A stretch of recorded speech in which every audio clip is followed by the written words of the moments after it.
Good morning to everyone, welcome to Babi and Jewel magic. কেমন আছো তোমরা সবাই? আশা করি সবাই ভালো আছো, আমিও ভালো আছি, খুব ভালো আছি। দেখো আজকে সকালবেলায় আমি মা বাবা আমরা সবাই মিলে বেরিয়ে গেলাম, মানে ধরতে পারো আমার পুরো পরিবারটা, আমরা 4 জন মিলে বেরিয়ে গেলাম একটা নতুন জায়গায় যাব। আর জায়গায় যাওয়ার সাথে সাথেই আমার মোবাইল নিয়ে আমি হাজির, শুটিং করব। শুটিং আমার চলছে। কোথায় যাচ্ছি বলো তো? চারপাশটা তো শুধু সবুজ আর সবুজ। কোথায় যাচ্ছ তুমি না বললে কি করে বুঝবো? তাহলে চলো আজকের ব্লগটা আমি এখান থেকে স্টার্ট করছি। আর নতুন যারা সাবস্ক্রাইবার আছো সবাইকে জানাই welcome to my page, welcome to my channel.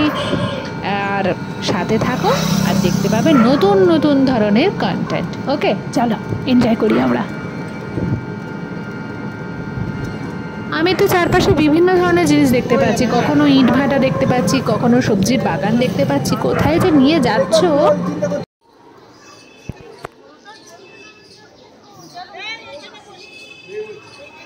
Yes, অবশেষে এসে উপস্থিত হয়েছি। বলো তো এই জায়গাটা কোথায়? তোমরা যারা যারা এই জায়গাটা এসেছো তারা হয়তো চেনো, আমি বলে দিচ্ছি। এটা হচ্ছে লোকনাথ বাবার জন্মস্থান। লোকনাথ বাবার জন্মস্থান। ওকে, আমাদের পুজো ওখানে হয়ে গিয়েছিল। পুজোর ওখানে তো আর কোনো ক্যামেরা করতে দেওয়া মানে চলেও না, আর আমি করিও নি। তো এখানে আমরা এসেছিলাম, দিনটায় ভীষণ গরম ছিল। তোমাদের মনে আছে আমি বিয়ে বাড়িতে গিয়েছিলাম ওই হাবড়াতে, ওইখান থেকে টোটো করেই যাওয়া যায়, মানে এতটাই কাছে। ইয়েস, এতটাই কাছে। আর এই দেখো ভেতরে লোকনাথ বাবার ওই যে তোমরা মন্দিরটা দেখছো না, দাঁড়াও আমি তোমাদের দেখিয়ে দিচ্ছি। ওইটাই হচ্ছে লোকনাথ বাবার জন্মস্থান। আর এই পাশে দেখো কি সুন্দর এই সাদা মন্দিরটা, দারুণ সুন্দর। আর এইখানে যে এত মানে মেঝেগুলো এত গরমে তেতে গেছে না, ভীষণ গরম জানো। তো যাই হোক, গ্রীষ্মকালে তো গরম হবেই। যদিও তখন মার্চ মাস ছিল, মার্চ মাসে একদম ফার্স্ট উইক, তো গ্রীষ্মকাল তো তখন ছিল না বললেই হয়। দেখো কি সুন্দর মন্দিরে, আমি আগেও গিয়েছি, আগেও 2বার গিয়েছি, এবারও গেলাম। সত্যি কি দারুণ। দেখো আর কতজন ভক্তজন, মানে কত ভক্ত এসেছে কি বলবো। আমরাই হয়তো এখানে মানে কি বলবো একটু কম সময় এবার থাকতে পারলাম, যেহেতু ধরো বিয়েবাড়ির মধ্যে তো কতক্ষণ আর থাকবো। চট করে গেলাম, চট করে আবার পুজোটা দিয়ে চলে এলাম। তো চলো আমরা পুরো মন্দিরটা ঘুরে ঘুরে দেখি। দেখো মাও ঘুরে বেড়াচ্ছে। আর মন্দিরের ভেতরটা খুব ঠান্ডা, স্বাভাবিকভাবে মার্বেলের মন্দির যখন ঠান্ডা তো হবেই। চলো এবার আমরা দেখি।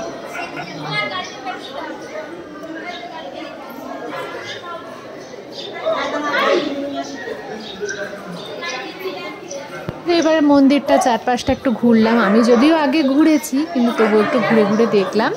বাবা প্রথমবার গেছে, তো বাবাকে একটু ঘুরে দেখালাম। এবারে পুজো দিতে এসেছিলাম, ধরো খাওয়া দাওয়া কিছু করে আসিনি, স্নান টান করে এসেছিলাম, তাই একটু যাব ভাবলাম যে চলো একটু একটু খাওয়া দাওয়া, ওখানে নিশ্চয়ই নিরামিষ কিছু পাওয়া যাবে। তো চলো সেই সবই আমরা চিন্তা ভাবনা করছিলাম, যে মন্দিরটা একটু দেখে পুজো দিয়ে প্রণাম করে তাহলে এবার আস্তে আস্তে এগোনো যায়। এবারে আমরা মন্দিরটা সম্পূর্ণ দেখা হয়ে গেছে, এবার চলো তাহলে একটু বেরিয়ে দেখি কোথায় খাবার পাওয়া যায়। এটা হলে সবটা পেয়ে যাবে।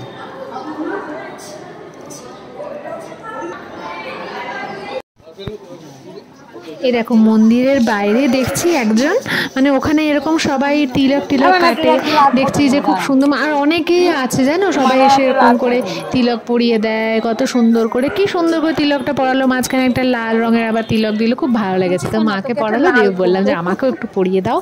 তো নিজের ক্যামেরা নিজেই করছি, কি আর করবো বলো। তিলকটা বেশ সুন্দরই পরিয়েছিল।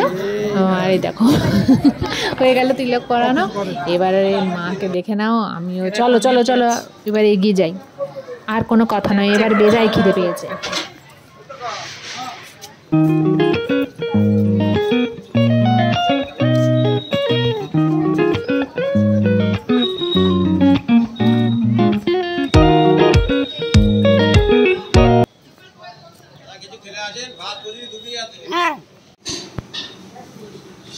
ফাইনালি এত দূর হাঁটার পরে জলখাবারটা পেয়েই গেছি, কচুরি আর তরকারি। চলো নেক্সট পার্টের জন্য ওয়েট করো।